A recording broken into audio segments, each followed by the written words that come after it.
why your inner child still hurts. Welcome, welcome. Come right in. Today I'm in the garden. If you're new here, I'm so glad you found this space. And if you're already a part of our growing community, welcome back. You are seen and you are loved. Today, I'm going to be diving very deep and talking about the inner wounds, the kinds that don't always bleed on the outside, but shapes every part of how we live, how we love, how we lead, and shape in the whole world. We're talking about emotional pain that stems from rejection, neglect, betrayal, all those moments where your voice didn't matter, where you were overlooked, where you were dismissed and misunderstood. You've learned to just cope. You've accomplished a lot, but deep inside, you still wonder, am I truly whole? Let's unpack that together. We often hear the word trauma, but let's pause and ask, what does trauma really mean? Especially for women like you and me. Trauma isn't always a dramatic one-time event. It can be an ongoing emotional neglect. It can be harsh words or environments where your needs were ignored or minimized. Here's how I define trauma in our everyday lives. Trauma is any experience that left you feeling powerless, disconnected from your true self, or convinced you that you had to change who you are to survive. Maybe no one yelled, but they didn't protect you either. Maybe they loved you, but only when you performed, when you succeeded or stayed small. Those experiences, they created deep emotional scars, and they don't just go away with time. Now, let me walk you through a few common emotional wounds many of us carry. Harsh words. Think about it.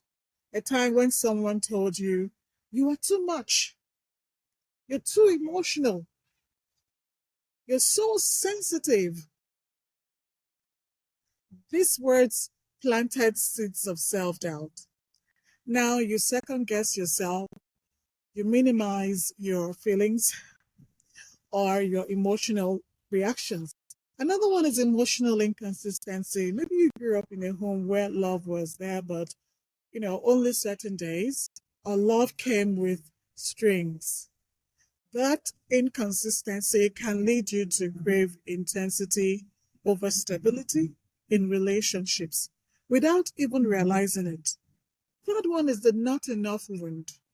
For high performing women like you, this one is familiar. No matter how much you achieve, it never feels quite like enough.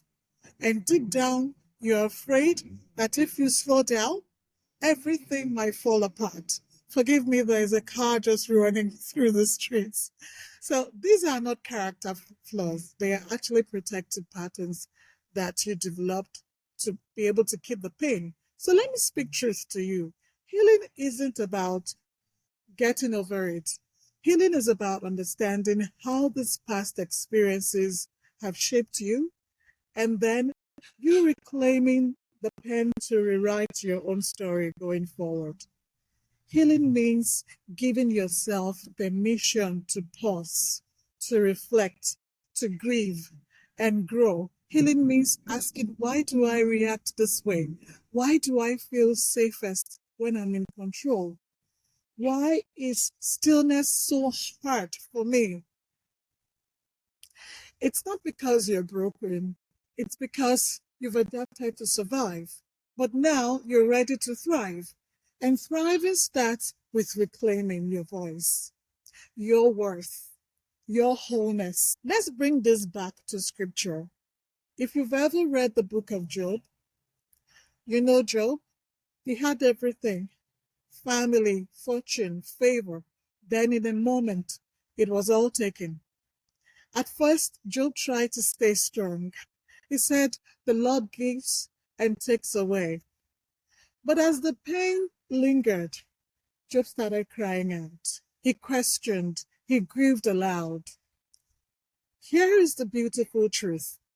God didn't rebuke Job for his emotions. God didn't say, man up or have more faith. God met Job in the dust, in his questions, in his raw honesty.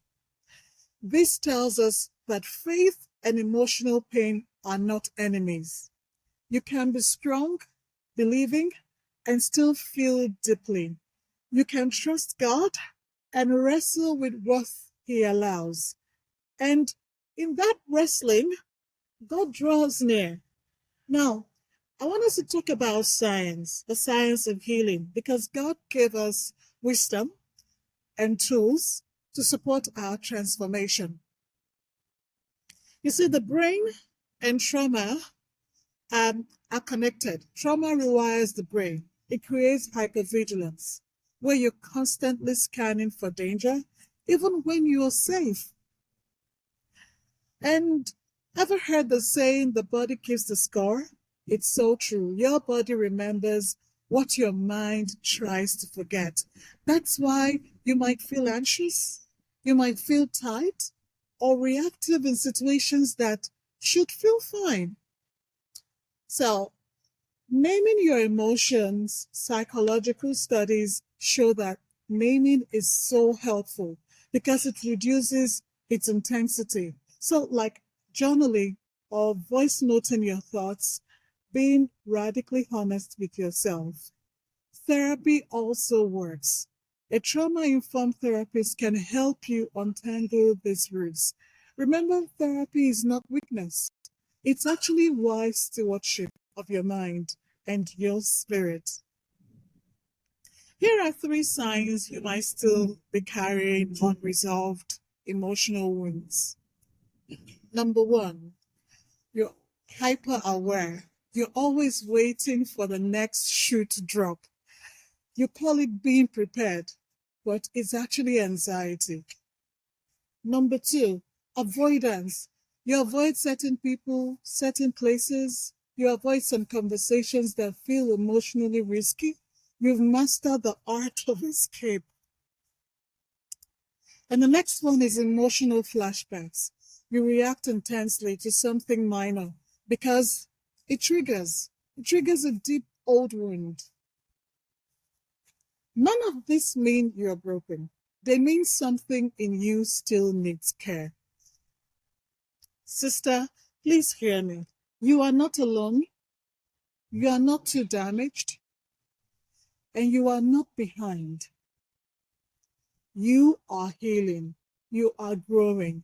You are shedding survival.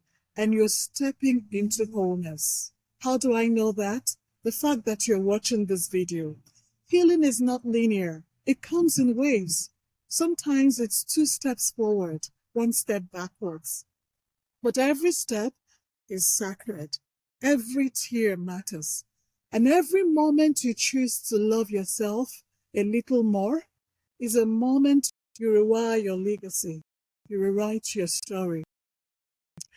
All right, if this message spoke to you today, here's what I'd like you to do. Please comment below what resonated with you the most, and so that others can read and benefit from it and have healing and hope. Another one, please like the video. It tells the algorithm that women like you matter and that this conversation needs to be heard. Lastly, share it with some friend who is strong on the outside but silently hurting inside. And please subscribe and turn on your notifications so you don't miss any soul-nourishing content that I do provide. Thank you so much for being here. I truly appreciate it. And thank you for being brave.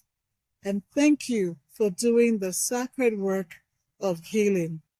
Until next time, stay anchored in truth, wrapped in grace, and open to joy. I'm Marvel Adeyemi, your psychotherapist for Christian women seeking healing emotionally. I'll see you in the next video. Bye for now.